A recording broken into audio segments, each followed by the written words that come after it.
Okay, good morning, folks. I think we're a little slow to gather this morning, but I think it's best to get started because we have a guest this morning as well, Dr. Allyson Hughes, who's going to talk to us about cardiovascular risk in patients with disabilities. Let me just move on, give you the usual reminders. Please don't disclose any private health information. Our usual assistance information as well, a little bit about cardio, which you've seen before. And this is the baseline team. And today I'll be facilitating as usual, and we're privileged to have Allyson this morning from Ohio University.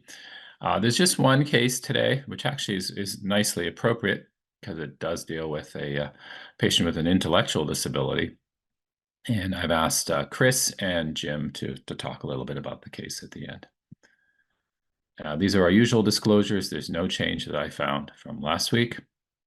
And with that introduction, Allyson, take it away when you're ready. Thank you so much.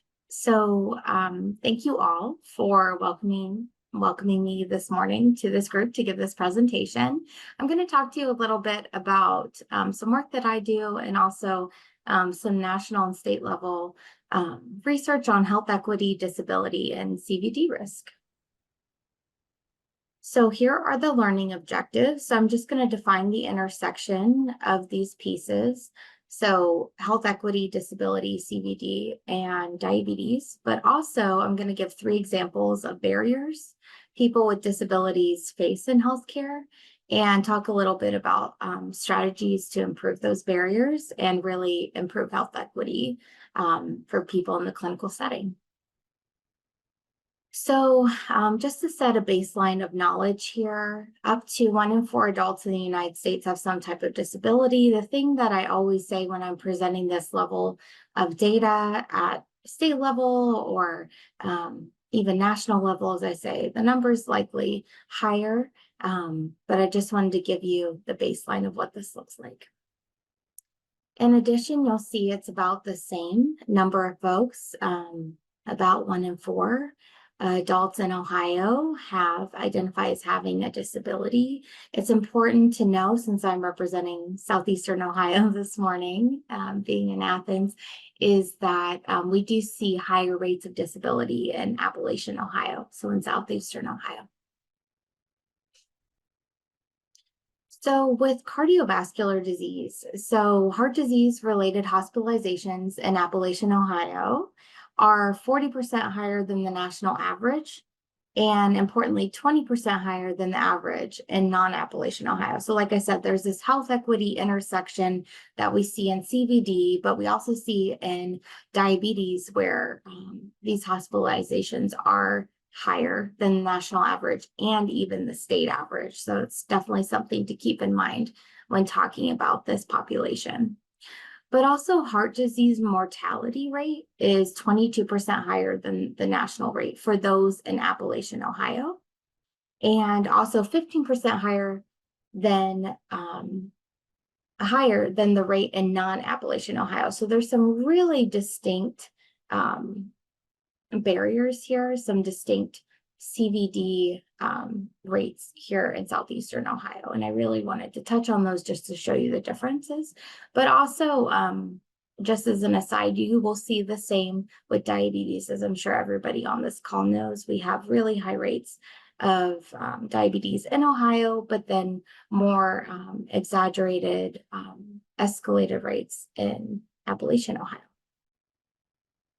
So let me go to the next slide. So as you all know, CVD is the leading cause of death across sexes and people of most racial and ethnic groups in the US.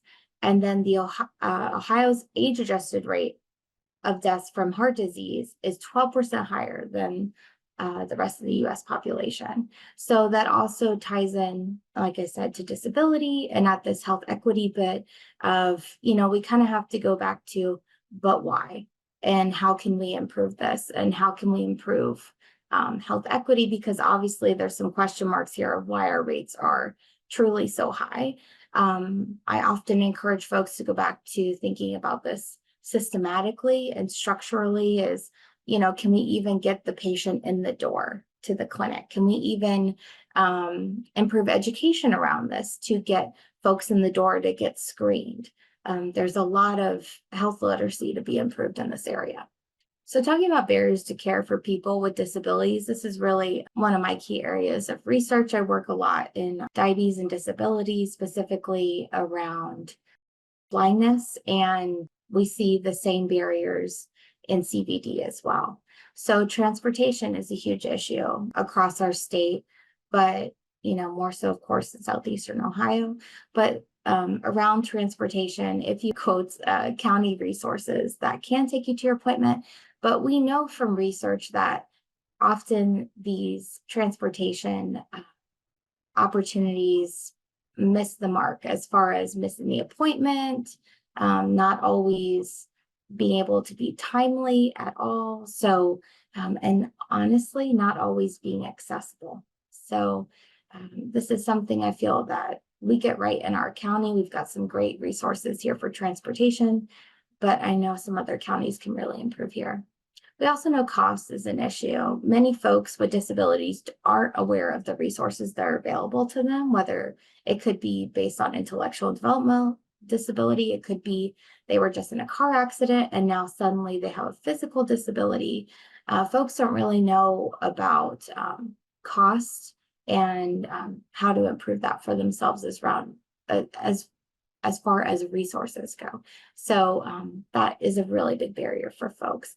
The thing I always tell people in the disability community is, really think about Medicaid, think about Social Security, think about how you can improve that cost for yourself. But also inaccessible physical environment. So as I said, how do we get patients in the door of the clinic? So if you don't have a wide enough door for wheelchairs or a wide enough door for big-bodied people, or even a door that opens automatically when you have a push button, that alone can really exclude a lot of people from getting in the door. But also an accessible physical environment can also be, a lack of braille direction. The thing I say for clinics is think about if it's someone who's coming in who is blind, for example, or is newly diagnosed with a physical disability, think about trying to get someone from the clinic to meet them at the door, even outside in parking, and bring them through. Sometimes that really reduces a lot of the stress that folks with disabilities experience when they're coming into clinic. And next, lack of assistive technology and rehab devices. This is really around just making the environment more accessible. So for example, in one of my published studies, just talking about assistive technology and things, there was a blind person with diabetes who went up to the counter to talk to the receptionist and said, "Hey, I'm checking in." And they handed them a paper document to check in and list their demographics. And they said, "I can't fill this out. I'm blind." And they said, "Well, fill it out anyway." And that's a hard one, but that is the thing that really sticks with me in this area is that we've got some grace we need to give them. We've got some we need to be a little bit outside our comfort zone when we think about these things. And really, it's about asking for this piece of the lack of, I would say, ask the person what they need. When I'm advocating locally around disability and accessibility, the thing I say is, especially business owners, is I say sometimes making something accessible is a very, very small cost or even free. It's like moving a trash can or, doing something slightly different with your front door. Next, negative attitudes towards people with disability. I encourage everyone to think about clinic-based training about bias and ableism. Unfortunately, this is something that can be implicit and implicitly driven. And so it's important to think about kind of the own bias that we all hold within ourselves and how we can best work through it. And there's some really good trainings out there as well for healthcare. All right, so let me just move my camera here. There we go. So what do people look like with CVD and disability? Recent data shows that people with physical disability have an increased risk for CVD compared with non-disabled people. Part of this could be because of lack of physical activity. We know within the disability community that many folks need adaptive physical activity. So there's a lot of ways to do that with a treadmill or lifting weights or things like that. And many clinics don't have those resources or don't know about those resources. And we see, I should say also, we see the same data for people with disabilities for diabetes, and it's largely also likely driven by, metabolic syndrome, specifically type 2 diabetes, and not having great nutrition education and also, access to physical activity. So for some strategies to improve health equity, I encourage improvement in education, improve knowledge of all clinic staff, and really have conversations around, what are our pain points? It's kind of like a quality improvement piece, like, okay, what's working, what's not working, what can we change? And like I said, often this is really a low cost. The cost is really going to be time. So think about your recommendations that you're giving your patients who are physically, needing to be doing exercise sorts of things, but, think about adaptive sports. Think about, kind of putting yourself in their shoes of like, okay, so what would I do if I, was recommending a treadmill to this person, but they are presenting with XYZ. Like, how can this be adapted? What are like the smaller pieces I can think about to still get them to the steps that they need in their day and things like that? But also remove structural barriers. So I encourage you to think about really how clinics, largely, especially older buildings, are really not built with disability in mind and not built for the population. So I encourage you to ask local disability groups for an audit / consultation. That's something we offer in Athens through the Athens City Disability Commission, is we do free audits. We have found that it's nicer if we say consultation instead of audit. That audit scares people. And we come in and say, okay, here's what you can do to make it more accessible for someone in a motorized wheelchair. And literally, it's something, we've literally had it as easy to make a bathroom more accessible as moving a trash can before. Truly, sometimes it's the simple, free things like that. And that's what I encourage you all to think about. And there's something in quality improvement as well called a Gemba walk, where it's like you start at the front door really, and you see what's working, what your pain points are as you go through the clinic, and go through clinic activities throughout the day. And I feel like we should all be thinking about that as far as, getting patients in the door and seeing what works best for them. So best practices always address the person directly. There's a lot of research, some research I've conducted as well, especially in blind folks with diabetes, where their guide dog is addressed instead of themselves, or like their caregiver is addressed instead of themselves when it's they that are the patient in clinic. So always hand documents to the person directly. Once again, if it's around blindness, you can say, I'm going to go ahead and hand these documents to you. And people who are blind are amazing. That's one of my favorite groups that I work with, my stakeholders, and they're very receptive. Introduce yourself by name and role, and make sure it's really clear why you're there, and ask if the person would like your help. Something that I see often, especially in airports, is we see people just starting to push someone's wheelchair, and they're like, wait, you're a stranger, why are you pushing me, and things like that. So always ask if the person actually wants help, because many people, I'm sure we know some stubborn people personally in our own lives, many people want to do it themselves and have their autonomy. It's really big in the disability community. But also give specific directions. So for example, there's a chair 3 feet behind you. I want to make sure that you don't trip over it before you leave. Or, hey, there's a chair 3 feet in front of you. Would you like to sit there for your visit today while we talk? These are some big no-nos. So never grab or touch without permission. Don't make assumptions about what a patient knows or understands based on their disability. And I know these are really basic, but this is literally from my literature of hearing folks with disability talk about what makes them most frustrated in clinic. So don't make assumptions about burden, so time, effort to get to clinic, things like that. Like I said, we really want to focus on autonomy for folks with disability. don't make assumptions about health behaviors. Just so you know, there's this very odd view that folks who are disabled are not engaging in sexual activity and not using drugs or smoking or drinking and things like that. So be sure to still screen for those behaviors. And don't assume that they have a caregiver who's managing any aspect of their life. Many people with disabilities are 100% on their own, whether they like it or not, and are doing everything themselves. So just make sure to not assume. All right, at this time, I'll just say thank you. I appreciate being here today, and I'm ready to open up for questions and discussion. Thank you, Allie. Great discussion this morning. I had a question to start us off a little bit. And the Americans with Disabilities Act mandates certain requirements in terms of access, et cetera.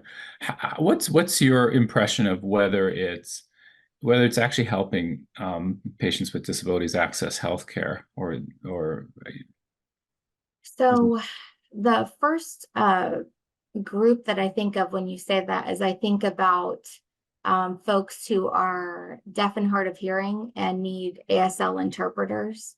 And we know there is a huge gap in that, especially around ASL interpreters who are not medically trained and not specifically trained for CVD or diabetes. Specifically, I think only in the last 2 years did we have ASL developed to really talk about specific diabetes treatment and medications. That's something that one of my collaborators does out at University of Utah. And I think there's a huge gap there, really around, we need some big specificity and training there. I mean, anything is better than nothing, but there can be a lot that gets lost in translation. Okay, thank you. Yeah. Mm-hmm. Any additional questions or comments for Dr. Hughes? I've got Dr. Out. If a couple of quick comments, Dr. Hughes, thank you. I really enjoyed the presentation. Back to the early slides, the phrase time horizon kept strolling around in my mind. What people are dealing with, either they're disabled or they're not disabled, they're dealing with chronic diseases such as cardiovascular disease. Mm-hmm. And it always seems like there's something else popping up that's more important, and Yeah. the disease just doesn't appear on the horizon. What success have you maybe had with dealing with this time horizon, helping people understand the sequelae of their behaviors and next week or 2 years from now? Are there any keys to being successful doing that? Well, Paul, that's a really big one. As a behavioral scientist, I feel like, there are whole fields out there where we're just trying to get behavior change and trying to get people to realize, like, hey, do some preventative behavior, and hey, just get some steps in your day and look how much this can impact you. And honestly, there's a lot of great research out there really talking about when to intervene and what makes the most sense. We have a lot of, I don't, but some of, I was just at my academic home, which is a behavioral science conference, and there's a lot of communication around text messaging versus apps. And there's a lot of communication around, of course, social support and community. That's one thing I want to tie back to is in diabetes and CVD, you can be in a room full of people with the same condition as you, but you can feel really lonely. And I think that's what's hard, like really hard about these conditions is there's multiple levels to it. So I don't think I'm quite answering your question, Paul, because it was a really big question, but I'll say, all information is helpful. Thank you. Yeah. But that's really, I think one of the driving questions behind the field of behavioral science is really like, how can we make this big change and how can we help people live better lives? And we're trying. It's hard. Yeah. For sure. Thank you. Chris, I see your hands raised. Yep. Just following up on Paul's question, because it hits on this concept of addressing your primal needs before you can address with your long-term. You touched on a few of these resources. What are some of the other resources that you think are important that'll help individuals meet those primal needs, address disability, address the limitations that might come from it so that they can start focusing on other aspects. I think that might be a Yeah, so I will definitely say, I mean, as a health psychologist, I have to recommend, social support, and I have to recommend really looking at lived environment. So for example, especially in diabetes and CVD, we know that folks need support at home, and that's how we have successful outcomes. And so for me, I would say, think about that social support outside of clinic. Think about, are there support groups? When I was training in Texas, we started a support group and for teens with type 1, and it was really successful even when the teens were super quiet because their parents were meeting in the next room too, and their time always went over, as you can imagine. And so I'm really a proponent of social support, especially in this day and age. I know there's a lot of misinformation online and even word of mouth misinformation, but I would really recommend that. And I can also send out some additional guidelines as well. Thank you, Allyson. Mhm. Any final thoughts or questions? If not, I think we can end a little bit early, give you some time back, and I'm going to turn things back to Andy for a moment. Just as a reminder, our May webinar is coming up, and you can register through the Cardio website or through the QR code. All past and present echo recordings are available on our website. And then a post-clinic survey was sent to you. Please complete that by tomorrow at 5 p.m. I sent out an updated case study schedule. Please let me know if the date assigned to you doesn't work. Thanks so much. Thanks, everyone, and special thanks to Allie for joining us this morning as our guest, and we will see you all next week. Take care.